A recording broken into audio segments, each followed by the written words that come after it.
bom dia. Meu nome é Plínio Luiz Nunes Dias. Eu sou um ex-aluno da Escola Paulista de Medicina. É possivelmente o maior orgulho que eu tenho na vida. A Escola Paulista de Medicina, curiosamente, eu nem sabia onde ficava quando eu entrei no vestibular. Eu não sabia onde é que ficava a Escola Paulista. E eu estudei junto com um grupo grande, inclusive, que entrou naquele ano e depois no ano seguinte. Um grupo grande que entrou em 1971 e nós éramos egressos do Colégio Rio Branco, que é um colégio bastante conhecido aqui em São Paulo, e que tinha uma tradição de colocar gente na USP, na Paulista, na Politécnica, na São Francisco, tinha muita gente, ex-aluno do Colégio Rio Branco. Então, foi de lá que eu vim, mas confesso que quando eu entrei na faculdade, era sempre a segunda opção das pessoas. Para alguns era a primeira opção, mas para a maioria era sempre a segunda opção, no famoso C100. Eu fiz vestibular no final dos anos 70, começo dos 71, janeiro, e de repente passei na Escola Paulista de Medicina. E o pessoal comemorando, não sei o quê, eu falei assim, meu Deus, onde fica isso? Como é que eu não sei nem como fazer a matrícula, né? E aí nós juntamos um grupinho que eram os meus amigos lá do Colégio Rio Branco, que eram pessoas que vieram para Paulista. Era um grupinho fantástico, era o Dr. Alberto Alain Gabay, que é professor, ex-professor da neurologia, hoje acho que está aposentado. O Dr. Sérgio Blecher, que era um aluno brilhante, que foi durante muito tempo um dos comandantes lá do Santa Marcelina, que é um hospital bem conhecido, né, e tem até faculdade de medicina. Tem um outro professor também, Luiz Eduardo Leão, um aluno fantástico, muito esforçado, inteligente, uma referência para todos nós. E esses eram os 4 cavaleiros do Colégio Rio Branco naquele ano, né? Não foi fácil o vestibular, como a gente sabe, até hoje não é fácil mesmo, né? E eu, curiosamente, por razões até mesmo financeiras, eu falei assim, não, eu preciso entrar numa escola que não seja paga, né? E aí apesar de eu ter me inscrito no Santa Casa, no ABC, na PUC, foram as outras 3 que eu me inscrevi, fora o C100,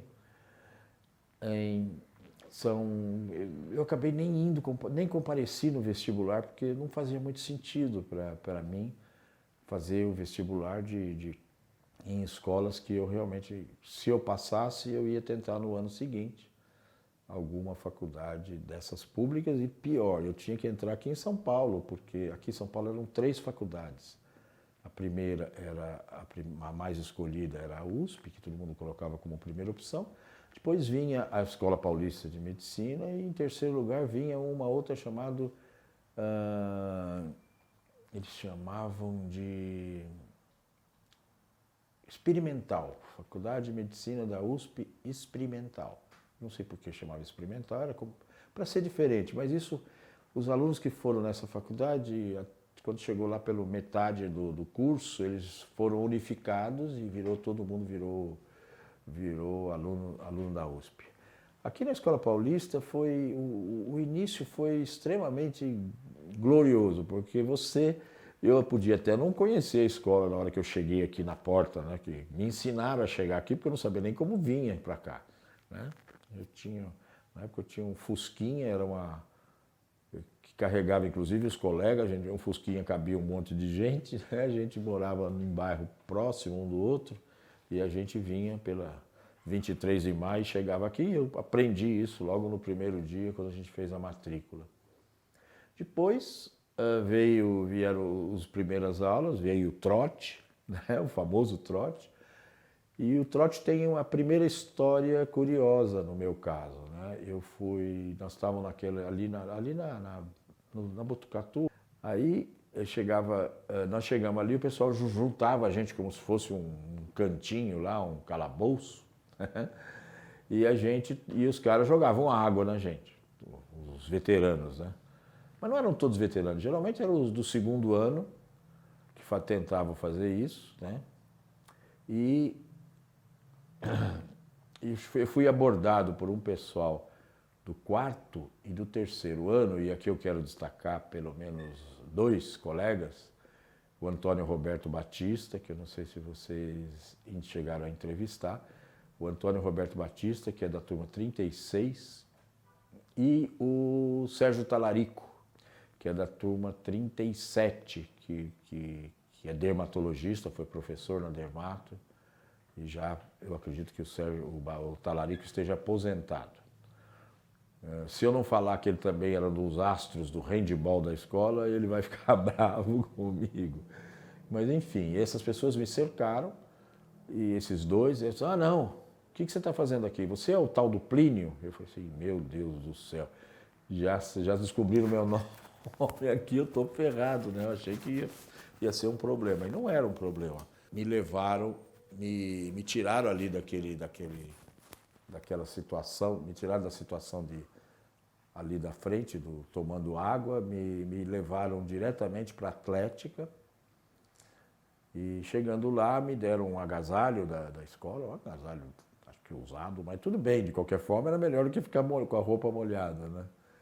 E me perguntaram se com o meu nome e tal, fizeram uma espécie de ficha minha lá e perguntaram para mim se eu fazia algum esporte. Tudo malandragem, porque eles já sabiam que eu fazia o esporte, eu era atleta.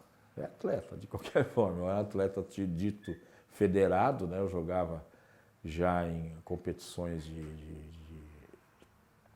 de profissionais e eles acabaram me colocando exatamente naquilo que eu sabia fazer, que era o cara numa mesa com um tabuleiro de xadrez, e eu passei o resto do dia mostrando, jogando com eles, e eu com medo danado, porque eu achava que aqui já deve ter tudo, tem veterano, tem gente que sabe jogar, né? Mas eu acabei descobrindo que eu tinha ainda muito, eu teria muita coisa para contribuir nesses campeonatos que eles falavam, né? E assim foi, aí começou minha carreira, eu nunca mais saí da Associação Atlética no sentido de presença, de contribuição, joguei todas as intermédias, joguei Pauli-Poli e cheguei em 1972,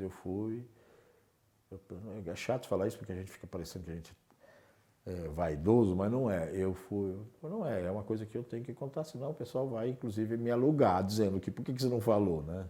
Em 1972 eu estava então no segundo ano e eu fui jogar o Campeonato Brasileiro de Xadrez Universitário na cidade de Fortaleza.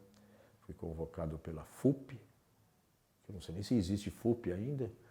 Eu fui convocado pela FUP e fui jogar em Fortaleza. De lá a gente se sagrou, a equipe de São Paulo, eu no meio, a gente se sagrou campeão brasileiro de xadrez aquele dia.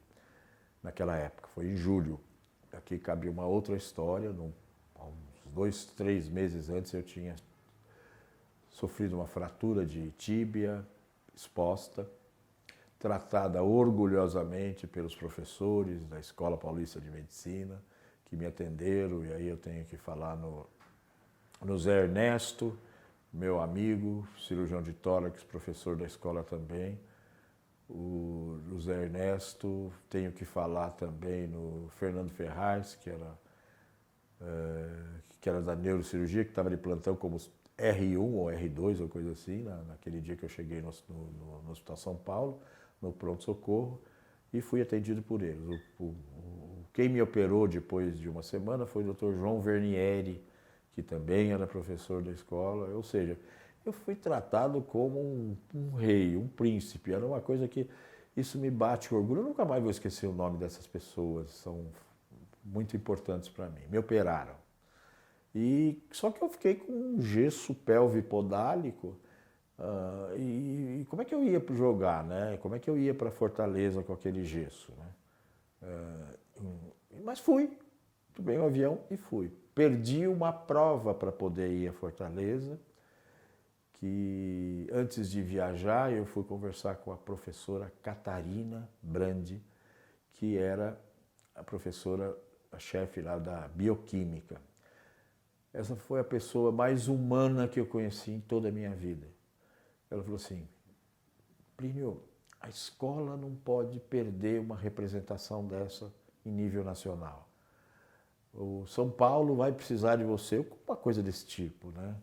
E você vai, acha que por causa de uma prova de bioquímica você vai, professor, é importante, eu tenho que passar de ano pelo menos, né? Ela falou assim: não, você vai quando você voltar, e aí o único compromisso que você tem é de voltar tendo ganhado, né? E aí eu voltei, e quando você voltar a gente faz a prova, e você se livra disso com facilidade. E foi o que aconteceu. E eu fiquei eternamente grato à professora Catarina, que acho que é falecida recentemente, se não me engano.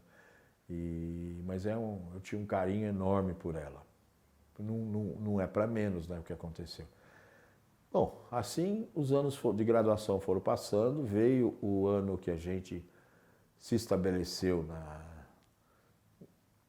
na medicina mesmo para valer, que é o ano que você começa tendo propedêutica, no terceiro ano. Os queridos professores da época meus, o professor William Holmes, que já deve ter sido citado aqui também por outros colegas, o professor Duílio, da propedêutica, também era uma pessoa muito querida, muito presente na vida dos alunos, né? E eu não posso deixar de lembrar dos professores que me atenderam particularmente, o professor Sporks, o professor Arnaldo, que são pessoas fantásticas do terceiro ano. O terceiro ano marca muito todos nós, né? Depois fomos ao quarto ano, que é um ano muito estranho, porque você não sabe se você é interno ou se você não sabe se você ainda está fazendo cadeira básica. É uma mistureba que existe, né, nessa época, mas você passa a ter a cadeira que mais me marcou aqui na escola, que é a cadeira de obstetrícia e ginecologia, porque o professor era seguramente o melhor professor de medicina que eu conheci e que acho que não foi superado até hoje, que é o professor Domingos Delácio. Era uma pessoa fantástica, incrível, e era gostoso, você queria ir na aula dele, né? Realmente foi um ano muito bom porque tinha o professor Delácio, né? Quase que eu ia me esquecendo eu queria citar também o professor Walter Lezer, no meu segundo ano, que foi, além de professor, ele foi um amigo. Eu estava no segundo ano, era uma pessoa que era amiga. Até porque nós jogávamos xadrez junto, então não tinha... O professor Walter Lezer era uma figura, era uma encantadora, foi secretário de saúde do Estado de São Paulo e um brilhante secretário. Toda essa coisa que existe hoje de SUS nasceu da cabeça do professor Lezer e alguns colaboradores dele. Ou seja, o professor Lezer era uma pessoa inesquecível. Bom, chegamos ao internato, depois, o quinto ano. No quinto ano nós começamos, a gente passava por estágios, aí é que você tem uma divisão de turmas e poucas vezes você reúne com os outros colegas. Então vai havendo uma separação, cada um num estágio diferente. Então o quinto e o sexto ano, eu confesso para você que embora seja uma época em que você vira, entre aspas, vira médico, a gente descobre que vai virar médico, é muito tempo depois, mas a gente imagina que esteja virando médico no internato, né? Mas é o ano mais chato. Eu não gostava do internato, exatamente pelo fato de a gente dividir muito e você não tem mais aquele sentido de faculdade, é como a gente fica isolado. E fora os plantões que eram extremamente cansativos, né? Você não tinha muito contato com as pessoas que sabiam. Nesse momento, principalmente no sexto ano, eu tenho que me lembrar de alguns colegas que não eram professores, mas eram os preceptores do sexto, do quinto e do sexto ano, que eram residentes ou alunos de pós-graduação de turmas mais antigas da Escola Paulista de Medicina. E nesse ponto a gente precisa lembrar, principalmente, eu preciso lembrar, né? Porque eu tive um grupo de preceptores que foi fantástico. Eu gostaria de citar dois, que não tem que citar uma fila, né? Eu gostaria de citar dois, que eram o professor Abel, que vocês conhecem, porque ele é uma pessoa participante daqui da escola intensamente, né? O professor Abel Pereira de Souza, esse que é o nome dele, né? E o professor Álvaro Atala. Quer dizer, o que eu aprendi com aqueles dois foi fantástico. Para mim foi o auge. Aí sim eu me senti, então, acho que eu vou virar médico um dia, né? E esses dois tiveram uma importância fundamental no meu curso, principalmente no internato, né? A escola, de uma forma geral, tinha preceptores fantásticos, porque pessoas que eram extremamente solícitas, pegavam na sua mão. Eu cheguei a passar com o preceptor, você sentava nas escadarias, às vezes, nas salas, a sala que a gente mais sentava era a sala da obstetrícia, lá no pronto-socorro, o pronto-socorro aqui de baixo. Acho que pouca gente se lembra do que o pronto-socorro era aqui na esquina da Borges Lagoa com a Napoleão de Barros. Não era lá na Pedro Toledo, o pronto-socorro era aqui embaixo. E era louco, né? Quem que não vai se lembrar do endo, que se você não saísse correndo, ele entubava na sua frente, passava intracate na sua frente. Hoje nem tem mais essas coisas. Entubar tem, mas intracate não tem, né? E o endo, se você não corresse, você não aprendia, porque ele fazia na sua frente, deixava pronto o paciente, né? Mas era muito legal. Quantas vezes não sentei com colegas preceptores do sexto ano, do quinto, do sexto ano, você sentava na salinha e ficava conversando, passava a noite eles mostrando para você, ó, isso aqui é assim. Até porque as dependências, aí tem que ser dito, as dependências para você dormir ou descansar dos doutorandos e quintonistas, os internos, né? Eram dependências muito ruins. Eu não sei se hoje é bom, mas era muito ruim. Dormia tudo quando dormia, né? Eu preferia fazer esse tipo de coisa. Era um dia só e a gente ficava conversando, e os preceptores não dormiam, porque toda hora alguém chamava, né? Então, era bom dessa forma, né? Isso foi quinto e sexto ano. Não gostei. Não gostei, não por isso, mas perde um pouco aquele sentido de faculdade nessa época. Mas essa é a opinião minha, né? Eu sei tem alguns colegas que eu sei que acharam o internato muito bom. Eu não sei. Principalmente, eu não sei como é que é hoje, mas a parte de cirurgia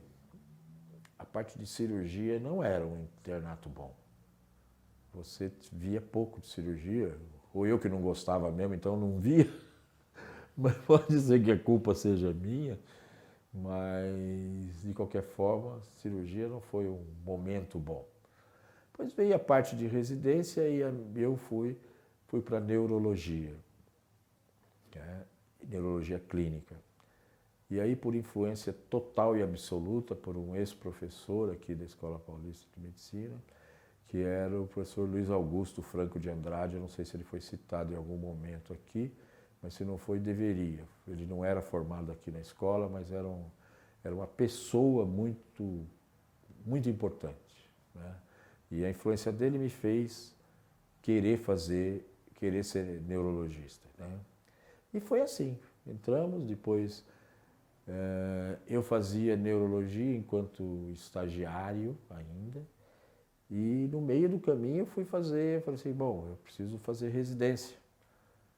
E não basta fazer esse estágio, que eu não sei se a escola ainda tem essa coisa de ter residente e estágio. Não sei se tem.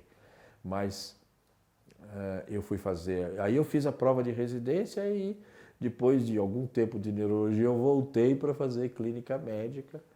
o que foi uma experiência muito, muito boa, né? Com meus amigos. Aí sim, eu voltei a ter aquele sentido de faculdade quando fiz a residência em neurologia, que fiz a clínica médica e depois voltei para a neurologia como residente de novo, ou seja, foi um período gostoso da escola. Infelizmente, também é o período que você começa a ter que pensar em trabalhar para valer, né? Bom, isso é a escola enquanto escola, mas eu acho que o meu tempo de associação atlética também é importante. Também é importante porque foi aquilo que me fez gostar de medicina, porque eu, quando entrei na faculdade, tinha sido muito por influência da família.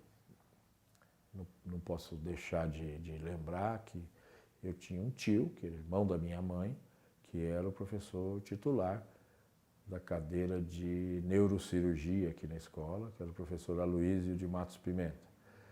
Era meu tio e eu me dava muito bem com ele, que ele era uma pessoa extremamente... Só que dava bronca, né? Botava você para estudar, ele era incrível, né? E todo mundo que conviveu com ele sabe disso. Ele apreciava, ele queria que a pessoa estudasse, né? Então foi uma pessoa que marcou muito a minha carreira, mas aí é meio suspeito, porque era meu tio. Lembro que o que me fez decidir pela medicina foi o pai do professor Pimenta, Dr. Luiz de Matos Pimenta, meu avô, pai da minha mãe, do professor Pimenta, que era um médico de família em Itatiba, aqui no estado de São Paulo. E quem passar por Itatiba, no Paço Municipal, vai ver que tem uma estátua em tamanho natural da cidade homenageando o Dr. Luiz de Matos Pimenta. Uma pessoa fantástica, e que eu não o conheci, mas conheço a história toda dele. Enfim, essa foi a grande influência que eu tive para estudar, para ser médico. Mas, entrando na faculdade, a minha dedicação maior sempre foi, principalmente no começo, né? Foi com os colegas, com os amigos e tudo, a gente era muito unido, era essa turma 39, que se formou em 76, é uma turma extremamente unida e não é à toa que a gente está até hoje se reunindo direto. Todo ano a turma se reúne, às vezes um não pode, o outro não pode, mas de alguma forma tem um grupo razoavelmente grande que sempre se reúne, né? E os meus principais amigos, né, no primeiro ano, a partir do primeiro ano, foram pessoas que me marcaram para sempre, né? O professor já falecido, Arnaldo Guilherme, professor da Otorrino, o professor Hélio Plapler, da técnica cirúrgica, o professor Olavo Pires de Camargo, que é o titular de ortopedia da Universidade de São Paulo. Ele lá, eu chamo ele de traidor, porque foi embora daqui, mas ele era da nossa turminha. E, finalmente, aquele que foi meu irmão, meu melhor amigo, que foi o professor Nelson Gattas, da urologia aqui da escola. Eu estou desconfiado que o Nelson está aposentado também, mas não sei. Isso veio, esses anos todos, com essa ligação grande da Atlética. Eu fui da diretoria da Atlética no terceiro, quarto, quinto ano, direto, porque eles me convidavam para participar, mesmo depois, porque o normal é que o pessoal do terceiro ano assuma a Atlética, mas eu fui do terceiro, do quarto, do quinto, do sexto, até como R1. O Paulo Gessulo, que foi presidente da Atlética, me convidou para fazer parte da chapa. E eu fazia parte também de ter muito atleta, entre aspas, né, que hoje, depois se consagraram, que eu, vamos dizer assim, descobri, porque o que eu gostava era pesquisar para ver se tinha entrado um calouro bom. Aliás, todo ano a gente faz isso, mas naquela época... Uma outra situação que era bem curiosa, extracurricular, extra-hospital, era o fato de que todo ano, quando os calouros tinham aquela apresentação lá no Clóvis Salgado, ainda tem esse anfiteatro? Lá no Clóvis Salgado, era eu que fazia a chamada aula trote. E era uma bagunça aquela aula trote. Várias vezes eu peguei o nome de gente que queria ser transferido para a USP. Então, e vinham lá, davam o nome, se habilitava. Era pro resto da vida que esse cara ia ser perseguido não, zoado, né, eu diria, né? Mas era muito engraçado, né? Porque o pessoal queria ser transferido. Eles não sabiam como era boa a Escola Paulista de Medicina. Esse que era o problema. E a gente brincava muito. Essa parte de coisa, acho que talvez alguns dos que vão assistir esse vídeo vão lembrar.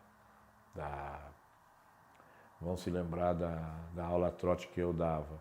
Até mesmo depois de formado, o pessoal me chamava para isso. Bom, em 1981, eu fui embora, entrei com um grupo da escola que se habilitou a ir trabalhar para a gente montar uma UTI no hospital de suporte da hidroelétrica, da construção da hidroelétrica de Tucuruí. Foi um grupo grande aqui da escola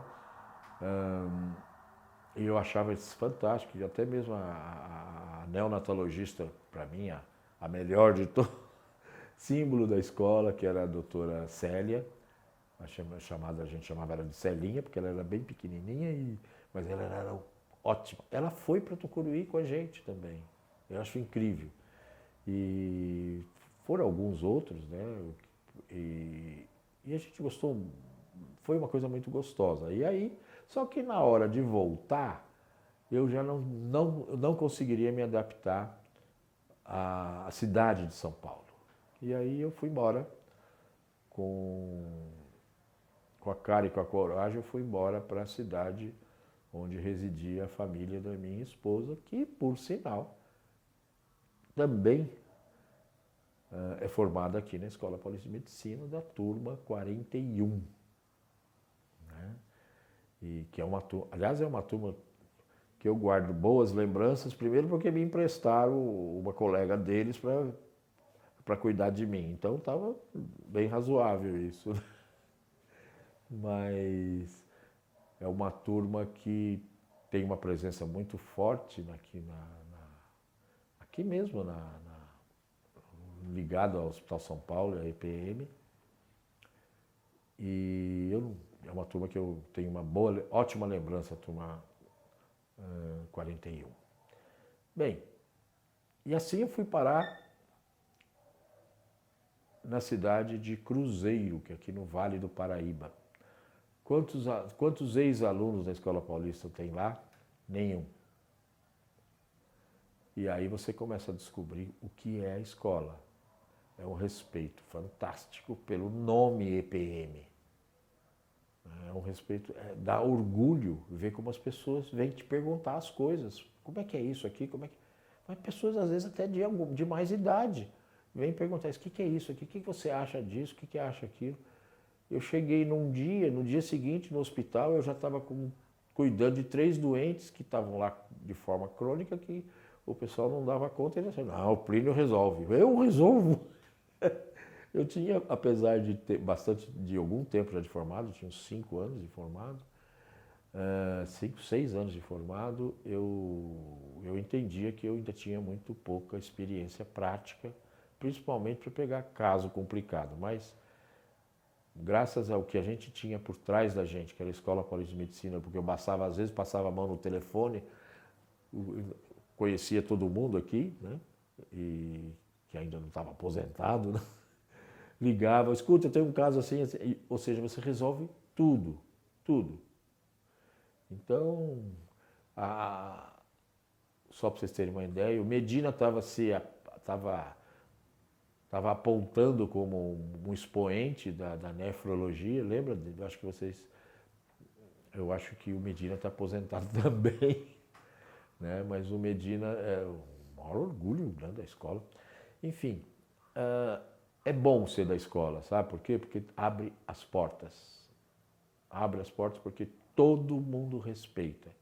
E é por isso que o meu sufoco de quando eu vejo crises aqui na escola, no Hospital São Paulo, eu fico triste, muito chateado, porque nós temos uma marca, sabe aquela história de marca? Quer dizer, não interessa o líquido que está dentro da Coca-Cola, interessa que a Coca-Cola tem uma marca. O que interessa é isso. Então, a Escola Paulista de Medicina é uma marca. Se a gente falar em clínica médica, então, é a principal marca.